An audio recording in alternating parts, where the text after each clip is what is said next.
Jim, it's all yours. All right, so we've got for features, we've got Mark Bohrer, a laureate who originated in Erie, and we've got Chuck Joy, who is the laureate of Erie. So it's going to be, it's not Halloween, but it's going to be an Erie time, I guess.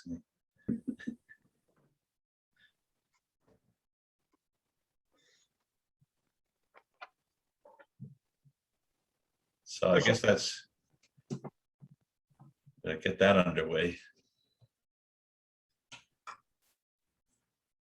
As far as I'm concerned, I can tell you, I'm the immediate past laureate of Erie County, Pennsylvania. I passed the Laurel Crown just last month. So after 3 COVID extended years in that position. Good for you. That's pretty exciting. And also I noticed what a wonderful thing Erie County does for you, which is a small stipend plus also a budget for events, is what I read. Is that right? Yes, I actually, what it is, it's projects. Each term as the laureate it includes creating, administering, and producing a project. And to make a very long and exciting story short, my second term highlight was a staged reading of selected poems from Spoon River Anthology.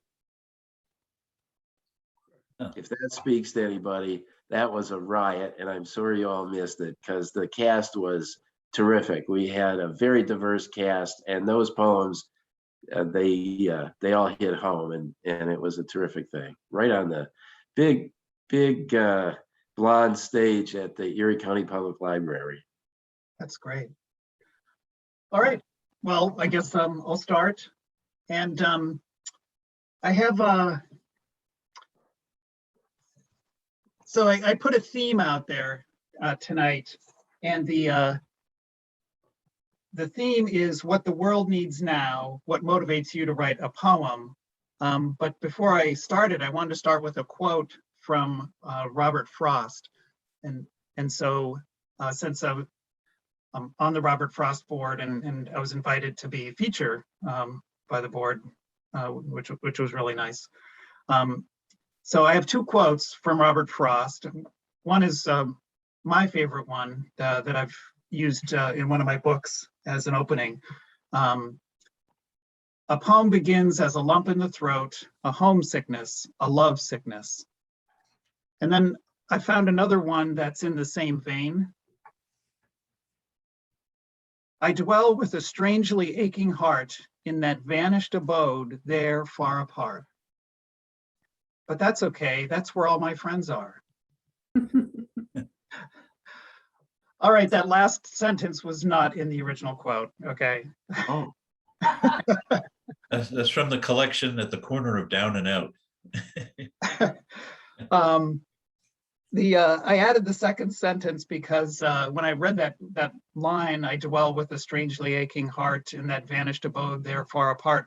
It made me think of Brandi Carlile's music, and I don't know if people know Brandi Carlile, but she's an Americana singer. She has kind of a country voice, but she writes folk, rock, a little bit of country style, but singer-songwriter style in all of those areas. And it's a band. She's in a band, and we saw her perform Joni Mitchell's Blue album this weekend in New York City with her band. It was just amazing at Carnegie Hall.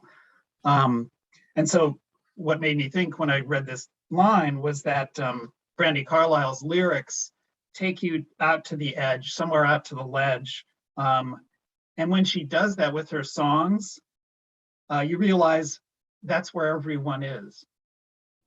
So that's what made me think. And I think there's something about great poetry too that takes you out to the edge somewhere, and yet brings you along and lets you feel like everybody else is out there too with you. So I'm going to start with an observation, not so much a poem. And I just wrote this. So this is kind of a practice. So if it's not very good, that's okay, I hope. Consider that I'm practicing. I have an observation about poets. If a person walks into the room looking like an English professor, but acting like the ruler of the universe, you can bet they're a poet. Okay, they will give you this. They may not be the ruler of the universe, but they carry themselves like a ruler of the universe. Why? For poets, it's the things that come out of their head and their pen. What things they know, think about it. Life and death, love and hate, a single moment of time and all eternity, existence and non-existence. Yes, all of this in a cup of tea. It's all in the range of their mighty minds and their mighty pens. That's why poets think they are gods. It's because of the thoughts they have thunk. Sometimes it hurts their heads, particularly when they disgorge a large chunk. But each day upon waking, they know it is all there. The universe is there for the taking. So this is something that, as humble as they are, poets know it. And I know who I'm speaking to. There are poets here today. Oh yes, they keep this idea under their breath and under their coat. How unseemly, how immodest. But oh yeah, this power is in their heads. To that thought, they are secretly wed. They may not walk on water, but they know they could, or at least write the how to. Of course, they are rulers of the universe, so much like gods, how could they not be? And let's be clear, while our sanity is still near, again, I did not say they are the God, just a God. So when you say, thank God for the poets, they can smile and respond, you're welcome. Good, very good.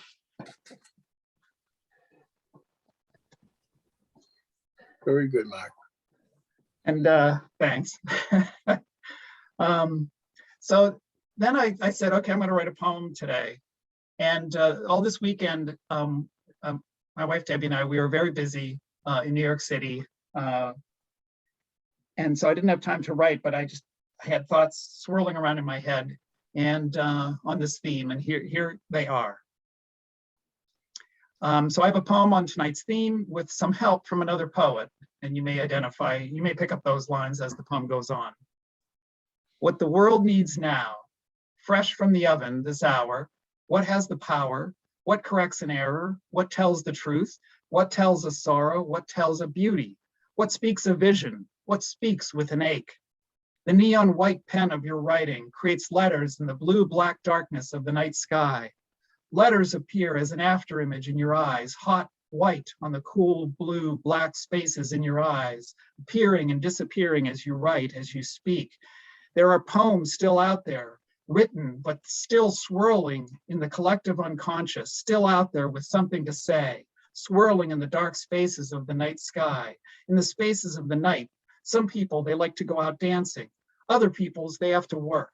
Just watch me now. And there's some evil mothers, well, they're going to tell you that everything is just dirt. You know, that women never really faint, and that villains always blink their eyes, and that, you know, children are the only ones who blush, and that life is just to die. But anyone who ever had a heart, oh, they wouldn't turn around and break it. And anyone who's ever played a part, oh, they wouldn't turn around and hate it. Oh, sweet Jane, sweet, sweet Jane. Good. Good, Mark. So the finishing lines there were from Sweet Jane by the Velvet Underground and Lou Reed, the writer. So that song came up while I was driving, while Debbie and I were driving back from New York last night, and it was like, I love those lyrics. So on the theme, I have a couple of poems, but I'd like to transition to the open mic just after a few more, just a couple of sentences, couple of questions. What the world needs now, what motivates you to write a poem? So every time you write, there's something now that says this needs to be written. And I thought about that and I thought, wow, that's pretty heavy. That's a heavy burden.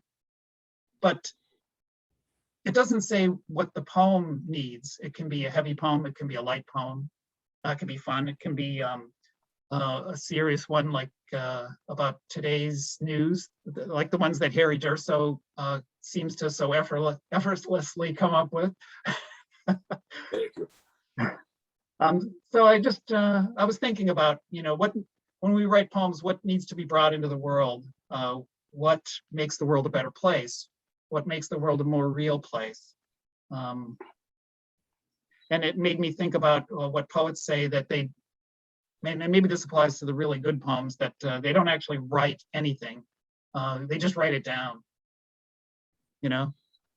So anyway, those are some of my thoughts, and I'd like to just let's turn it over and go around open mic, and people can read a poem or speak.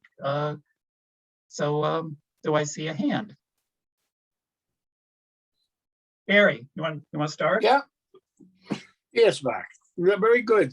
Very nice. Glad to see everybody tonight. I want to thank anybody that joined in on with me Friday night. I was the feature for Swampscott's open mic, and it was a great experience. I spoke at the beginning about my love for the Robert Frost Foundation, everyone here tonight. So I hope you were with me that night. It was a very, very nice experience. I thank them very much. Lee Eric Friedman and Larry Power and everybody at Reach Arts. Very nice. I did write a poem about poetry. And thankfully, I've had a great education. So let's see how it turned out. It's called Poe Scared Me. Poe scared me to a winter chill. Frost took me literally to the woods on a snowy evening. Donne told us that all lives matter. Shakespeare astonished me with sonnets that revealed the inner lining of the romantic heart. So many poets, so many words, yet each assembly a unique recipe of thought and verse. Each line an invitation to profound thought. Miles to go before I sleep. Two roads diverging in the woods. The ravens saying nevermore. Birds don't talk. Words can't time travel you into a different world, but they do. A poet's gift is to use words as magic carpets, to take our minds to whatever exists in the myriad of worlds. Ferlinghetti is still waiting. Dickinson wants us to know she was alive behind the curtains that were her prison, devoted to heal one heart. Burns tells us to take up a cup of kindness yet. What a wonderful gift the poet has, and how fortunate are those who steal time out of their reckless days to read a poem and travel with a poet. Words have never been put to such good use. Poems alone can soothe our soul and light a candle in a darkened room. Poets lead us to places we must go. We must thank them by reading them. Their words are necessary for a life well spent. Their wisdom makes the printed page come alive for moments at a time. All poems live forever. All poets are remembered, even if by just one line that changed a life on an unremarkable day and became an eternal marker that will always guide us to a better place. That's it. Wonderful. Thank you. Thank you, Mark. That We're was all poets tonight. Everybody here is a poet, so everybody's in that poem. very, very nice. Thank you, Mark. All right. Someone else who would like to read a poem? Chuck, I'll hold you for a little bit, okay? If that's all right, and we'll let some of the other people go first, and then we'll have you read. Yeah, that sounds good. Gayle? Yes, good evening and thank you. Mine is a very short poem and the title is Imagine. Imagine a union, all of us holding the world together, embracing differences, striving to overcome the violent loop of history we revisit upon each other in search of peace.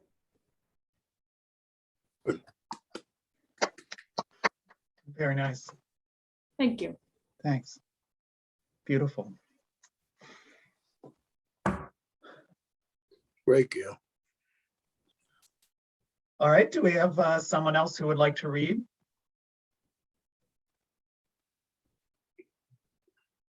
Mr. Kleponis? Joe? Thanks, Mark. I'll read one. Actually, before you start, I just wanted to congratulate you on a number of publications, number of poems that you've gotten published lately. Well done. I've been seeing things that you've been sharing that have been in a number of journals, so that's great. Oh, thank you. Thank you. They were in the Wilderness House Literary Review, which is local to Massachusetts. It's in Littleton. And, it's really nice to have a few poems there. I'm going to read one from my little book, Truth's Truth. I'm going to plug my book. I'm going to say you can buy it on Amazon if you like, or if you are here in the Merrimack Valley, you can use your library card. It's now available in the Methuen Library, so you can, give a little ring over to the Methuen Library, say, hey, send me a copy of Joe Kleponis's book, Truth's Truth. The poem I'm going to read is called The Big Dig. For those of you, I know Chuck isn't from the Massachusetts area. Big Dig was a highway project in this area in which an elevated highway was put underground in the city of Boston. And this relates tangentially to that and to what we do as poets, okay? The Big Dig. The downtown stretch of the Southeast Expressway is underground now.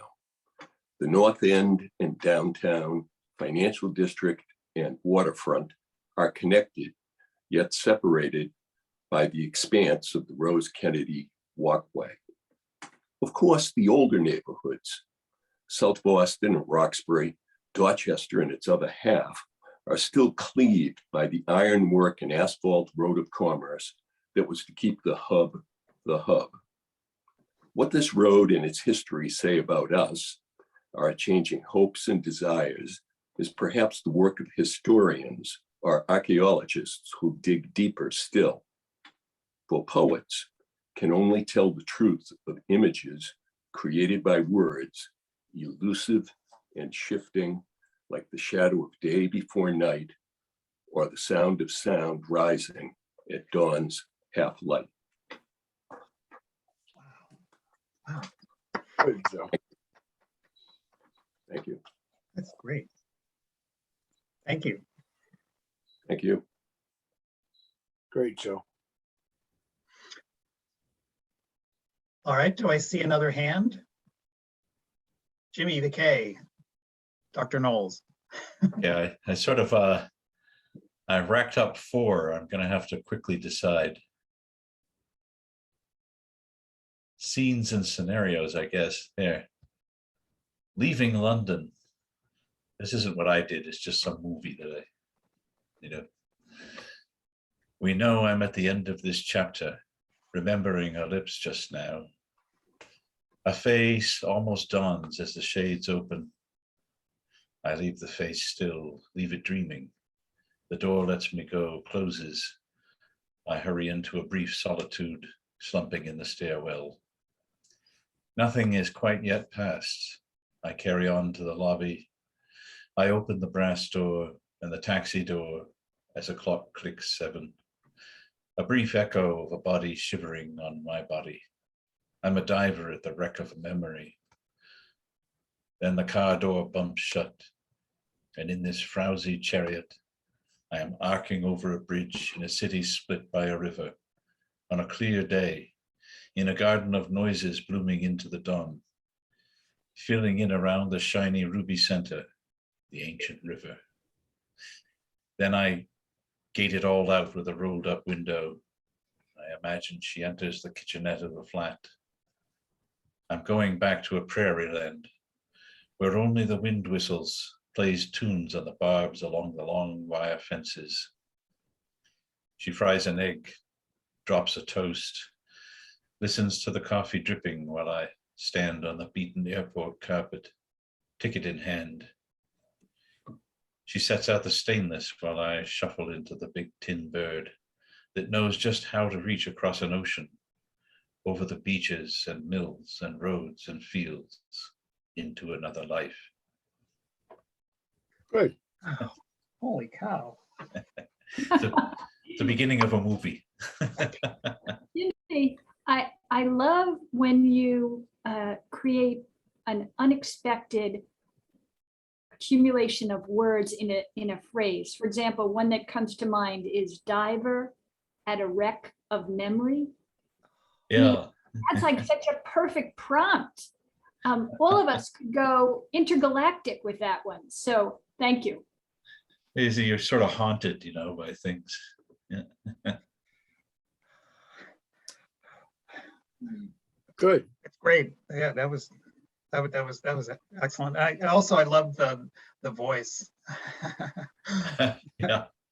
I have to practice. I got to get back into my voice auditions. All right. Chuck, would you like to read a couple of poems for us? Yeah, I'd love to. I really think I'm in the right place, and I am thrilled to follow Jimmy because I have a couple of poems. One of them is on the theme, and one thing that prompts me to write poetry, or in this case, I wanted to have an experience, and similarly, I wanted to be like a movie for the mind. Sort of like what Firesign Theater did for comedy, but here it is with poetry. Firesign Theater. This poem is called Now in Theaters. Establishing shot, Manhattan, glittering towers, magic carpet perspective. Continue north, it's evening. Street sign, East 187th Street, a pizza store, the coffee shop, a door, a bakery. Door opens, an easy to look at couple emerge. Meet Frank, boyish senior citizen, smart in a black puffy jacket, Fordham scarf, wide bottom jeans, brown boots, looking like he stepped from the cover of Street Legal. Meet Eve, sad eyes, like eyes from the cover of New York Tendaberry, black hair overflowing her fur collar, tight jacket. They are leaving her apartment. It's a date. Walking to the subway, D train crashing to a stop. West 4th, exit the station, ascending stairs to the street, join the crowd, their jackets, squeals, white lights, neon, red and yellow. Frank knows the way, the date, his idea. Storefront theater, pop-up event, the rules of the game, 1939, Jean Renoir, a screening between two discussions. They love the movie. She suggests they skip out on the second discussion. Riding the train uptown, each reads a tabloid newspaper. Frank walks Eve back to her apartment. She invites him in. Thank you. Now in theaters. Yeah. Yeah. I don't know, maybe it's in the past, they used to have all these 90-minute movie features every week from Universal Studios with, they have all these opening scenes. Movies are so visual and audio, and that's a good combination. It's sort of like magic ekphrasis. We saw Dune, and I was a little worried. It was 2 hours, 50 minutes that I couldn't take it, but No it felt spoilers. like only 90 minutes went by. Okay, good. That's Don't, amazing. no, I no have, other, don't give anything else away about Dune. I hear. No. Let me supply a little more poetry. That'll push the cinema to the side a little bit. Actually, Chuck, I didn't have a chance to do your little bio. Would you, I would like to introduce you and give a little background if that's okay with you. Well, sure it is. Okay. All right. Yeah, since I apologize for not doing it, but of course it doesn't hurt to start with poetry, you know? Oh, yeah, yeah. So, so as Chuck mentioned, he was Poet Laureate of Erie County from 2018 through October 2021. So he's just the outgoing Poet Laureate. Chuck and I are both graduates of Erie's Cathedral Prep High School. And he won the English Award when he graduated in 1969. And that made me think of Robert and Eleanor Frost, who are both the focus of the Robert Frost Foundation, actually. They were co-valedictorians of their high school in Lawrence, Massachusetts. So no one should ever underestimate the value of high school graduation recognition awards and where it might lead a person. Oh, W for me is to prove. So Chuck notes that he's been active with poetry around Erie since 1980. He hosted a weekly poetry series in downtown Erie for many years, and he was the 6th Poet Laureate of Erie County. He is a child psychiatrist, and so he has a connection to Bob Whelan, who is also in the field of counseling. And Dr. Chuck works at community agencies and is also the poetry editor for the Child Psychiatry National Newsletter. Chuck has authored several collections of poetry, and his work has appeared in many magazines, and he's read his poetry from many stages in Cleveland, Buffalo, and New York City in person, and more recently on Zoom, and he's excited to be here. Yeah, Robert Thanks. Frost. Thanks for having me. So this next poem is not on the theme, but it is related to this Erie connection. So this is called The Minarets of Erie. Talking keeps us together, framing specific configurations of sound with tongue and lips. Words, the process well polished, just below consciousness. It's a trip. No trumpet between us and it, no reed or row of metal holes, just muscles and spit and spirit and intention, then voice, clear and sweet or hoarse or sharp. Always talking, always in English, occasional accents in Pidgin Spanish, rarely that shtick of pretend German gibberish, ach gemeiner lieber Frunkenmitsche, Dankeschön. Language phrased with wit, powerful medicine, balm to the ills that plague us, me at least, the fever of anger, the chills of despair, heart failure, all the pathologies, every affliction, traumatic accident, anxiety, addiction, every perturbation of consciousness threatening us, dimming our vision. The source of life, breath, the sum of all philosophy, all religion. Breathing, breath brings us meaning, and next to breathing, speech. Thank you. Wow.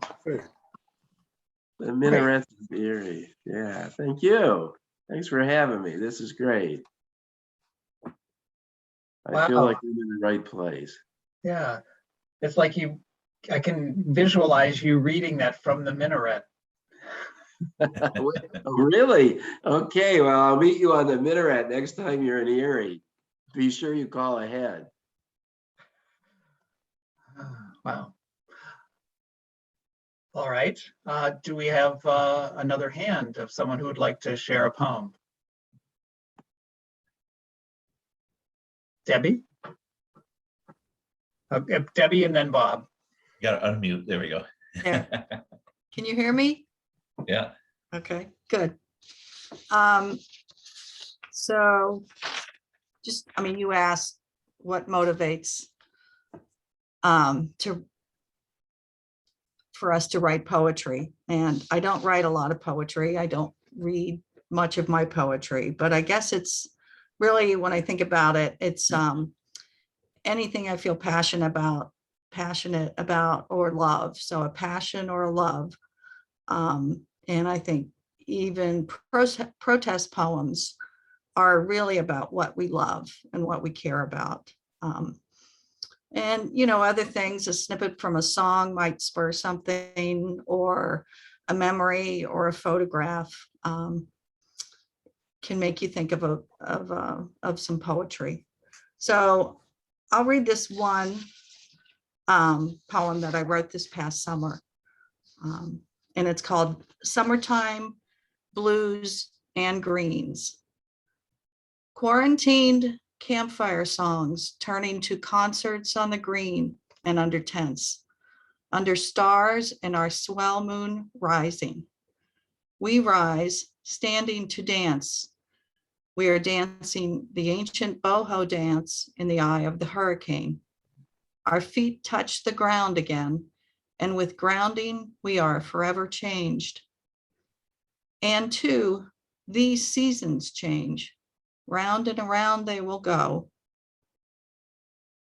Not captive here for the ride, we wheel away, bird-like, and on we travel.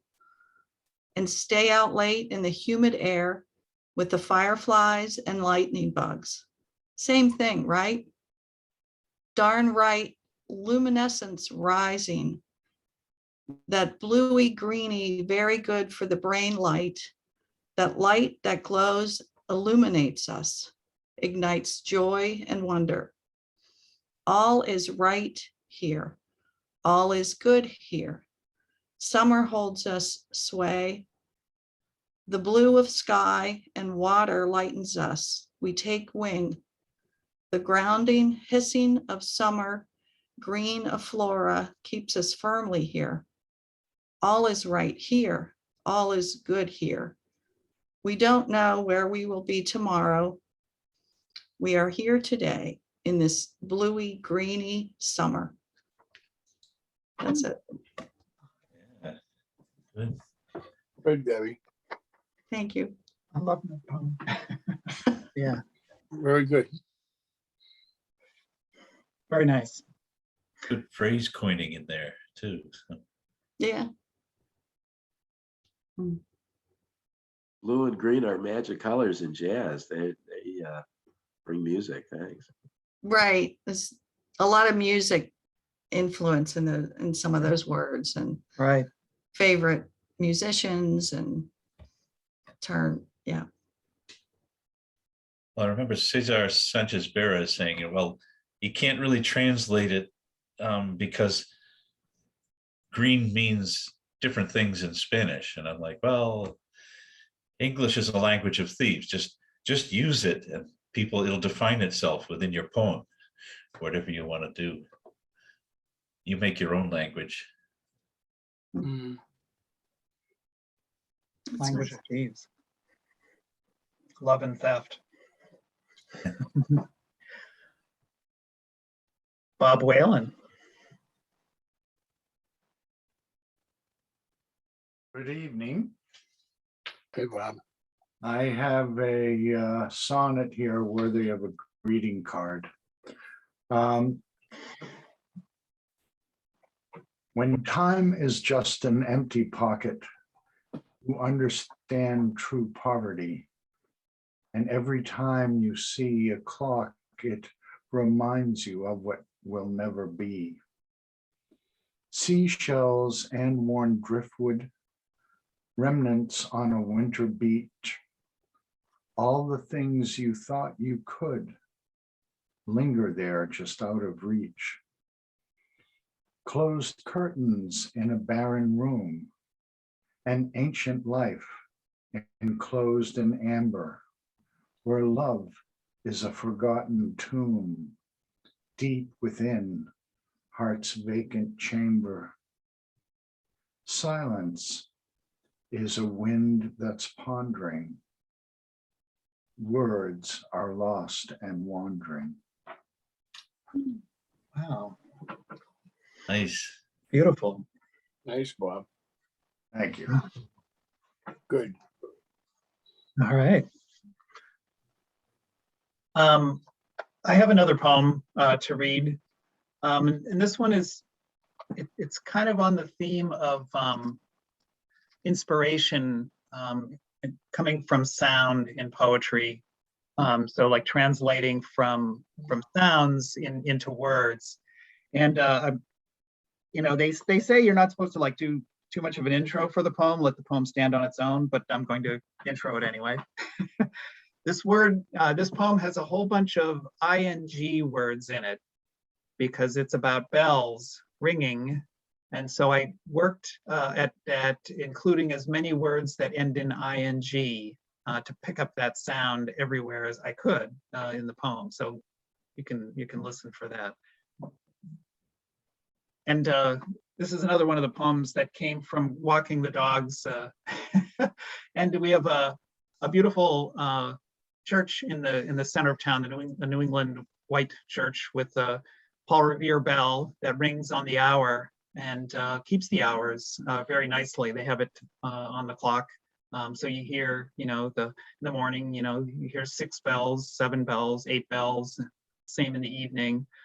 And that's where the inspiration came from North Parish Church in North Andover. I renamed it for the poem. So, a bell rings thus. One bell rings from First Church. The Revere bell rings out, calling across common, town, and wood. One bell rings from First Church tower, calling out. One bell, distant and plaintive, rising and falling on the wind, plain to me, counting time, counting forward, counting back. One bell rings from First Church, carrying time, carrying me, bearing me back. Oh, beautiful sound, turning me from my desk, turning me from my task, rolling into my room above the ancient town, calling across open air into this open dormer. You open a direct line from the cathedral tower this time. From the cathedral tower, the bells are calling, falling, ringing, singing, calling above the old town. The bells are bringing the morning, bringing their matins, ringing above gray street, gray walls, gray folk, reaching all, reaching me. The bells are turning gray to gold, ringing, ringing, ye harmonies hidden in the air. You are a standing ovation of angels, singing on assignment, a posting from heaven to us, announcing your mysterious angelus, bestowing, naming, or knowing, perhaps all, none, or thus. Ringing in tune, each bell is turning, spinning, clapping, laughing, joining in harmony, together creating this standing ovation of joy. Assembling in the air above the town, pouring into my ears, your sound is standing angelic in the air. My music teacher, you remind me of heaven's harmonies in our world. You are here all along, but I forget. So I was sent your ringing reminder. Oh, beautiful sound. It was poured into the bells by the master bell maker then. You are pouring your sound into my ears today. Your first pouring is still ringing, ringing. The bell keeps ringing long after it was struck. Now I am struck by your sound, calling to me above the town, ringing on your direct line. In tune with yourself, you're in tune with the world. You do not need to be struck to ring, you ring, bringing gold to the gray town, turning me from my task, ringing, ringing, oh beautiful sound. A bell rings thus. Good. Beautiful. Thanks. You do the Ramblers proud, Mark. That was wonderful. Oh, thanks. That's right. Our high school mascot is the Ram, but the name of the mascot is the Ramblers. So it's something that is kind of unique. You've given me a gift. I just came back from the Azores, and so I was in many little villages where there are numerous Catholic churches, and the bells ring on the hour and the half hour. Oh, And there was one church that had old bells, like from 1700s. And we were up right close to them because they had been retired. And they were behind a wooden, no, not wooden, they were behind a metal grating. And I could just reach my hand in to touch them. So your poem transported me back, across the Atlantic Ocean so I could be with that bell. So thank you. oh, gee, thank you. Yeah, it's just, I'm sure, everyone who writes poetry loves, once it's written, you've captured that moment. And Jim has talked about this, how it like crystallizes a moment in time and helps you remember the feeling you had at that moment, just like people who write songs capture emotions and moments. So, well, I'm glad it brought one for you too. Yes, thank you. All right. Do we, anyone who hasn't gone yet? Hey, Rich, welcome. Good to see you. Rich, do you have a poem? I'm gonna make you talk. I actually do. All right. Hey, Hey, Rich. Hello. I apologize for my tardiness, work issues, but I'm glad I'm here. I'm sorry I missed Mark's reading. Well, actually, I have a recording, so you'll have a chance to revisit it. Booyah. it'll be a quiz. I have a piece, I'm pretty sure I haven't read it in this space. I'll make sure. I wrote it this summer, and it's called, it's about my grandmother. It's called In Praise of Helen Agnes Olson Gorham, 1902 to 1973.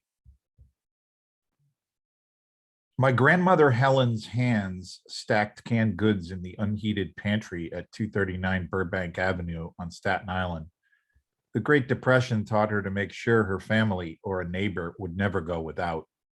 In those days, hungry men would knock at the back door after a fruitless day of looking for work, knowing she would offer a meal when they needed it. Today, I don't feel comfortable unless my pantry is full, unless I have a spare tube of toothpaste, an extra box of pasta in case someone knocks at my back door.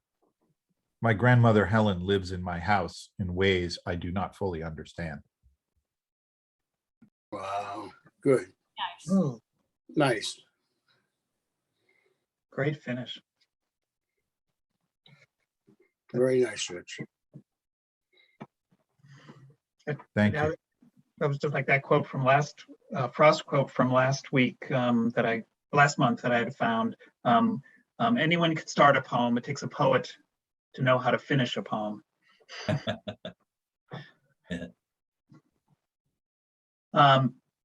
Would someone else like to read again? Would like to go Oh, bring out some maybe other poems? All right. I had another scenario one.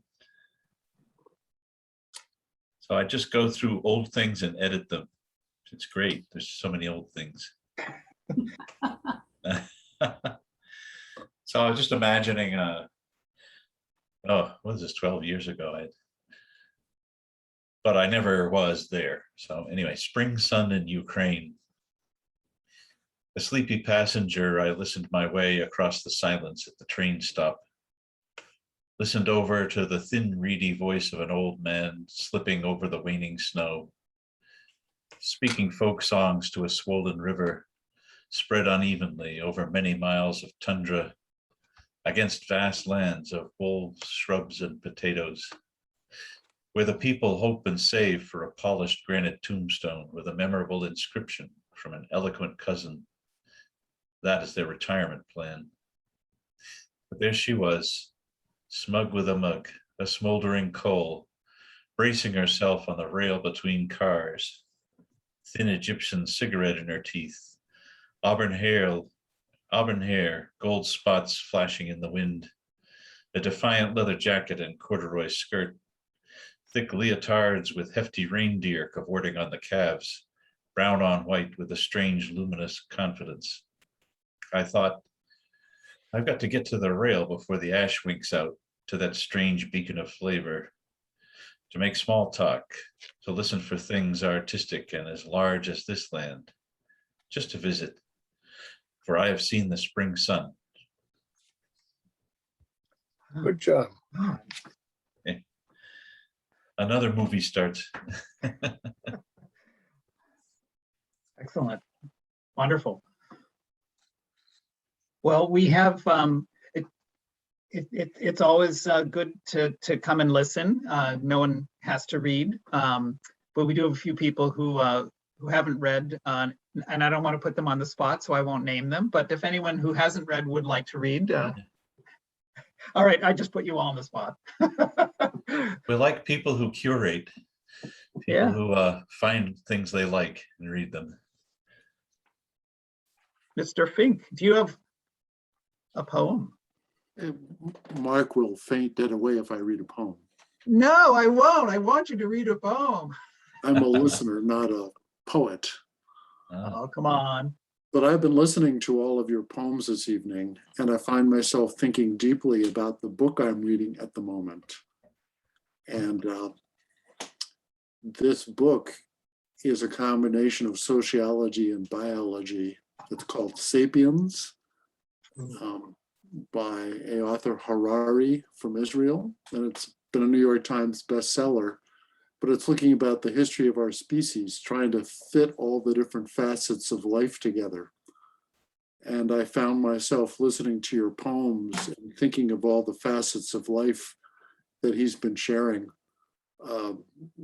It basically goes, obviously, way back in human life, but also all over the place. He's been explaining how Nazism was a religion today and how Nazism compared to Christianity and Buddhism as religions. That's what I was walking about listening to today. And I found myself looking for truth as I listened to this book, and I found truth coming from what you've all been saying. So, Good. Sapiens, Wow. fabulous book. If there's any intense paragraph or something like that, you can Well, maybe I can do read that. that out, Maybe you I know. can flip I could flip. I'm not sure I could do that, but I may be able to flip Mark a paragraph. And All right. if I'd been prepared, I would have had a paragraph for you. Yeah. But maybe I can flip Mark a paragraph to distribute. Sure. Oh, I would love to do that. Yeah.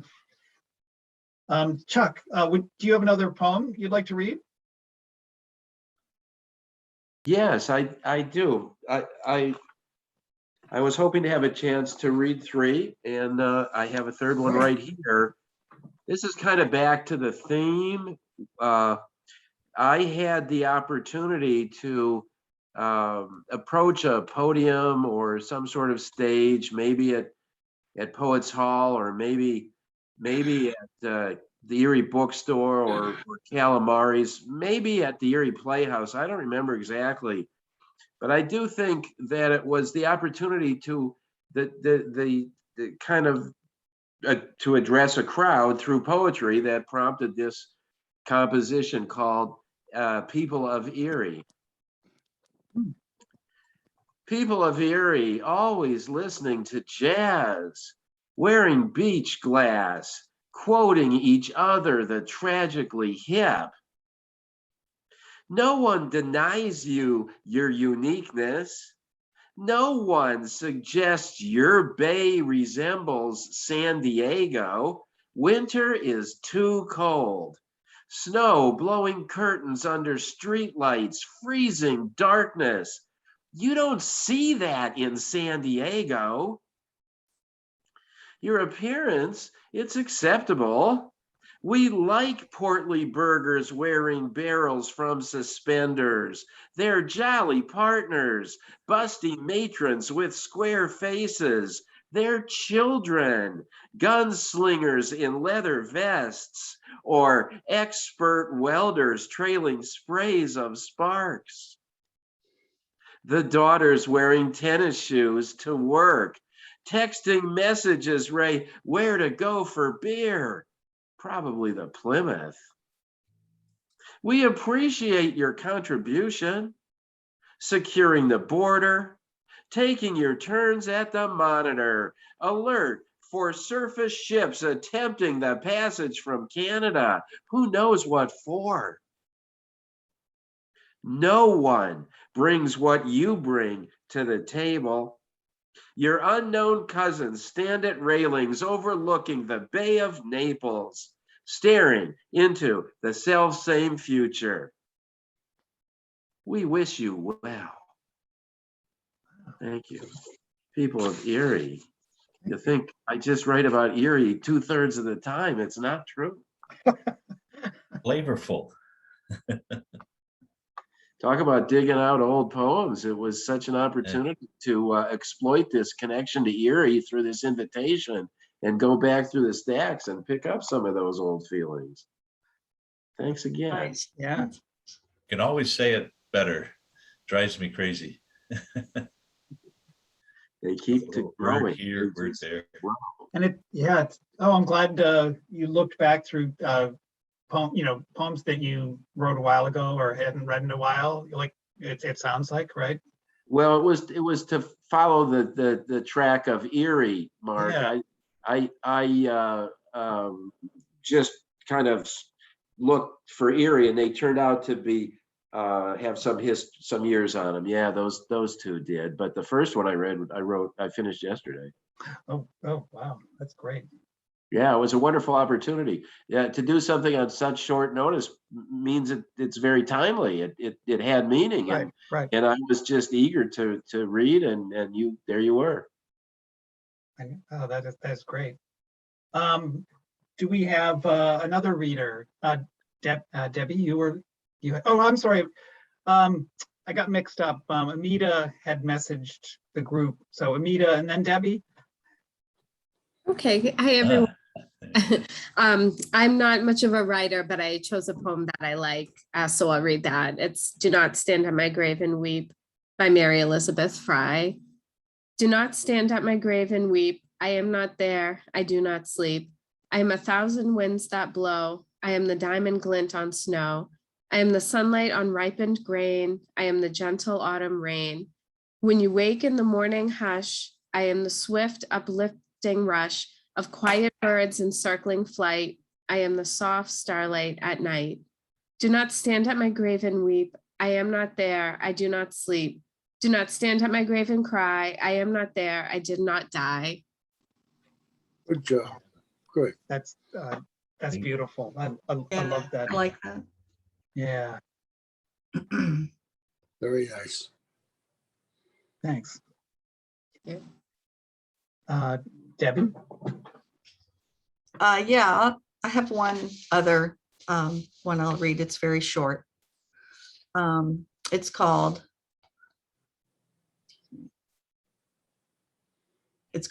The Play of Words. The walls, the curtain, one rises and the former closes in. Above us, there's only sky. One opens and they begin to spin. We listen and we move to the rhythm of the word. Our minds take them in and a story will unfold. If we could merely listen to the stories of the time and leave for those who come a reason for our rhyme. Good. That's it. Nice. And I know I should know the context. Is that about Shakespeare or theater? Well, it was around the time that you did your play. And I think it was just a prompt from that, or it prompted me to think about the Greek tragedies and the Greek plays that were put on. It reminded me of the, I guess, the amphitheater in Syracuse. in Sicily. Just some ideas came from that. Good. Nice. Mark, I'd like to read again. Sure. Yeah. Go ahead. Right. Mark, I want everyone to know, I told you guys, it's a common knowledge now, the Cafe Azteca is closing.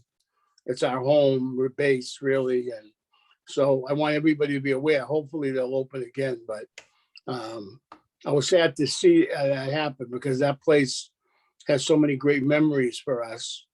And two of our leaders have passed away, and those times now are forever locked in our memory. So it was sad to hear, but we'll have better times ahead, and we'll find a new spot, or they'll find a new spot. But I want everybody to know that. I'm going to do my poem about Elijah again because that's been getting a visceral reaction from people. And one of the things, the thought in my mind was, I do a lot of police stories, and one of the policemen took me out to a dog training thing, and they train police dogs, cadaver dogs, and drug dogs with toys. Because if they give them treats like traditional dog training, they get fat and they don't want to work anymore. So they use toys. On movie sets, they use toys. All that's the current knowledge of how they do.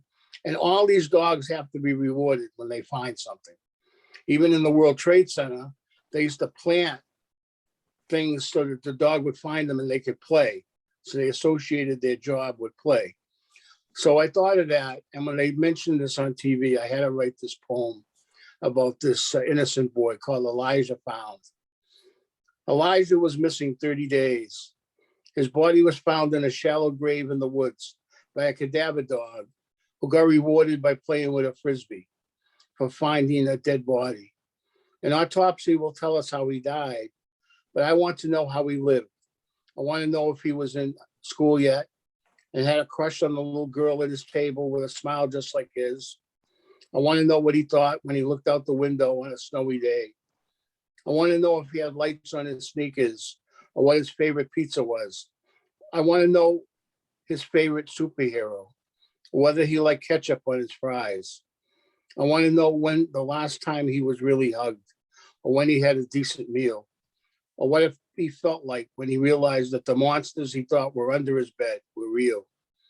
I want to know when he first got scared and couldn't figure out why he was being hurt by the people who were supposed to love him. I want to know how he lived and what he dreamt about being when he grew up. I will never know these answers, why people around him couldn't see the call for help in his eyes. It had to be there. I want Elijah to know the world will miss him, and we are all sorry we couldn't save him. I hope he meets his favorite superhero in heaven. Maybe God will give him a dog to play with. Maybe he can get fries in heaven too with all the ketchup he wants. Why not? Elijah has to find happiness somewhere. He did not find it here, though he should have. This should have been a happy place for a boy with a beautiful smile. Tough poem. Yeah. I saw a father tonight, his son got crushed in that concert out in Texas. Oh. 9-year-old boy. He's in the hospital fighting for his life. And the kid just wanted to see his favorite rapper or whatever it was. And his father's heartbroken because the boy was just innocent. And this boy was too. Such a sad story. The news is sad some days. It really is. Well, God bless him wherever he is, and everybody here tonight for making the world better with poetry. Yeah. And salute to Cafe Azteca. We'll all have to have a drink in a new place. Yeah. Yeah. And Rich, I see that you posted November 19th is a closing event at Cafe Azteca. Let's see, was that a Friday? Yeah, it's a week from Friday. And they are working on a new location that I can pass it on. That's They're good. working on it. That's good. Good. Oh, yeah, no, that's such a great place with, the art is phenomenal. Hopefully a place that already has a kitchen in it, so they can get to work. And I don't know, was it Harry on one of your emails about the best mole sauce north of the border? Oh, I was My vice president of the company I was at came from out west. He said that that Cafe Azteca was the best mole on the East Coast. Wow. Eating a lot of mole on the West Coast, so What I got to get wonderful some people. mole before they're gone. So Does anybody know any more about the closing event on the 19th? What that's going to be? Afternoon, evening, lunchtime? 5 to 5 to 9 9 p.m. on 9? November Yep, it's gonna be 19th. after they have all the equipment and furniture moved out. So Yeah. it's gonna be like a wine and cheese, like it's an art Right. gallery, which it is an art gallery. It is. Yeah. Wow. I mean, that's what's going to happen. That's going to go. Everything that's on the walls is going to The go. paintings. Yeah, it's so sad. Uh, I know. They said they're gonna keep.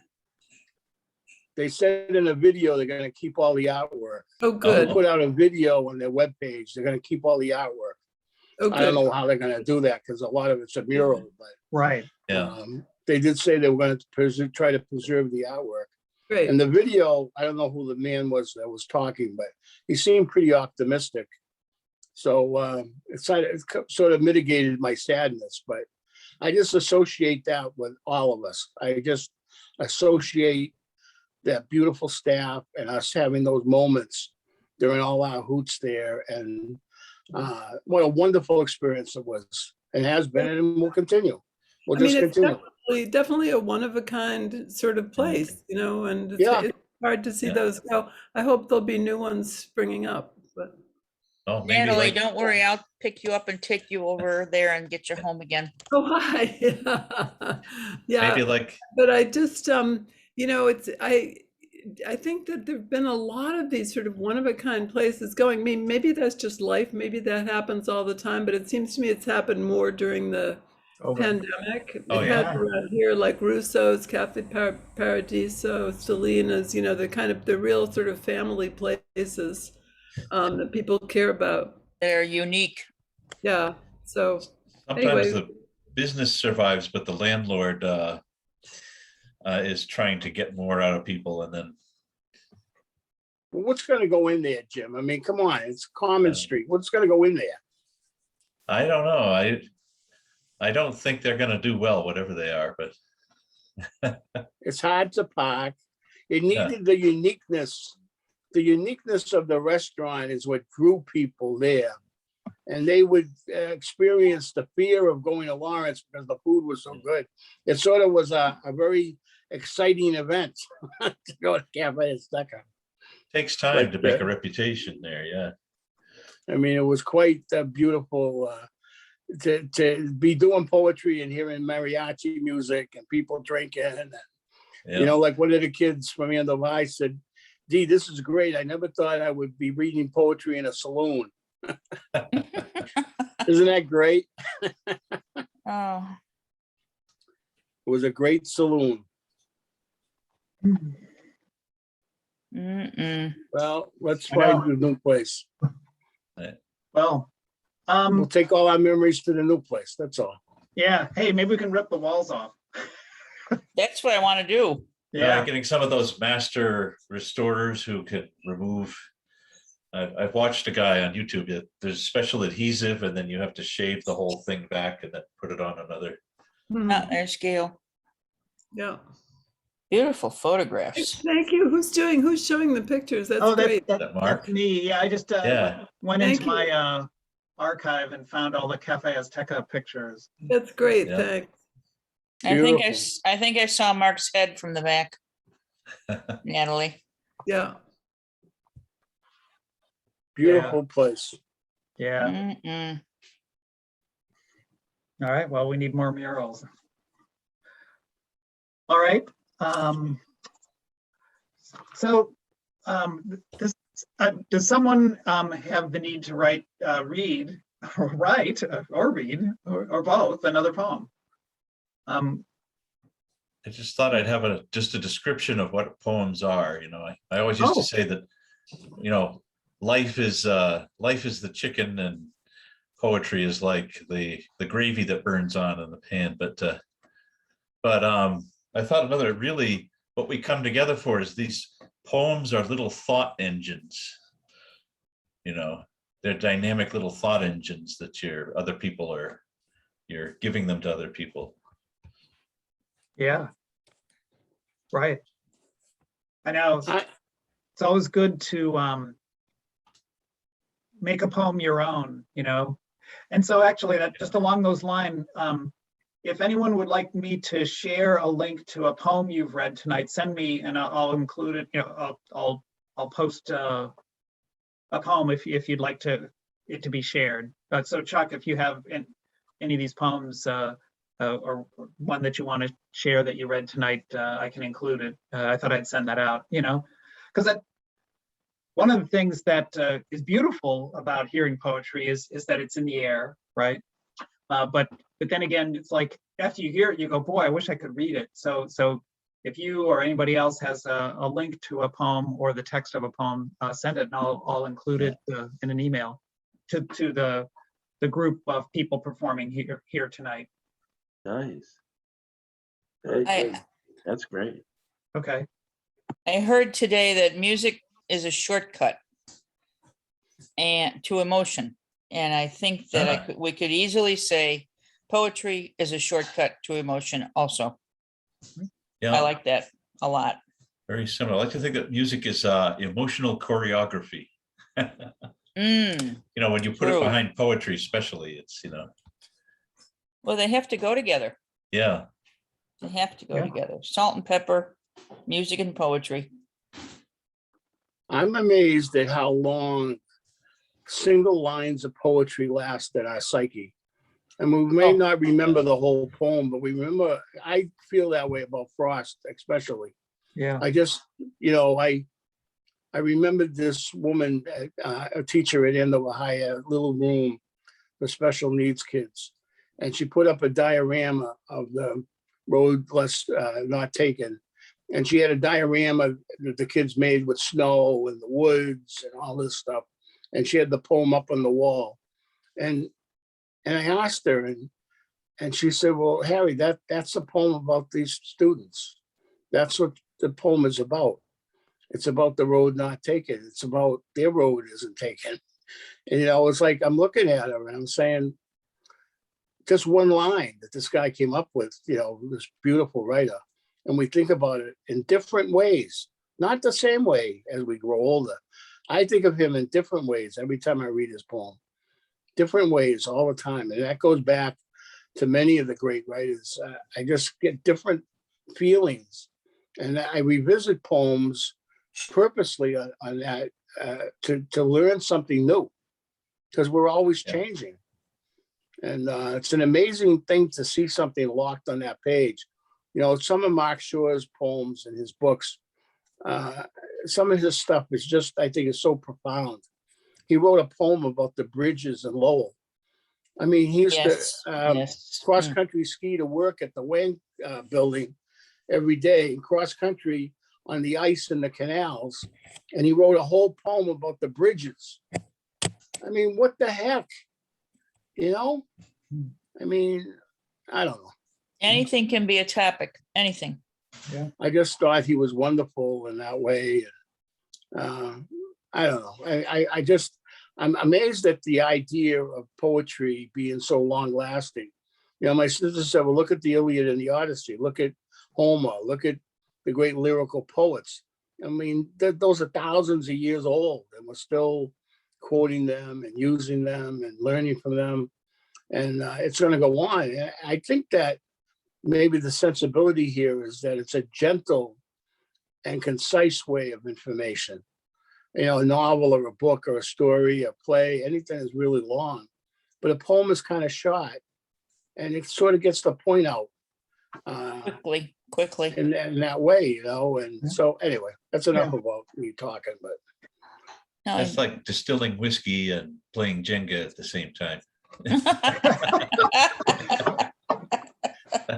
Well, not quite, Jim, but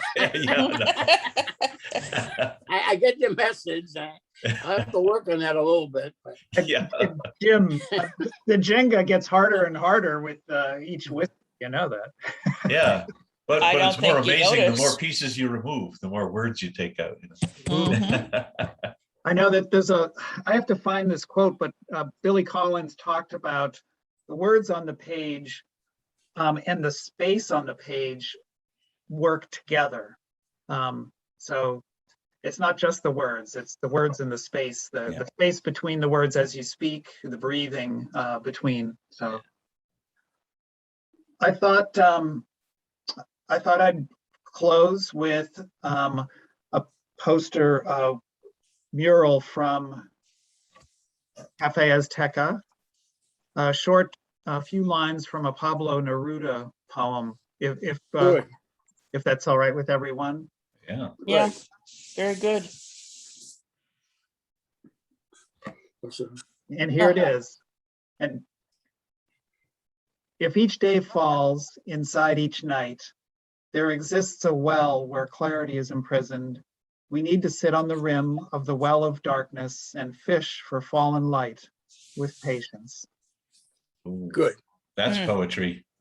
Harvey, that's, I mean, that's Harriet, it's for you with that poem about the 9-year-old.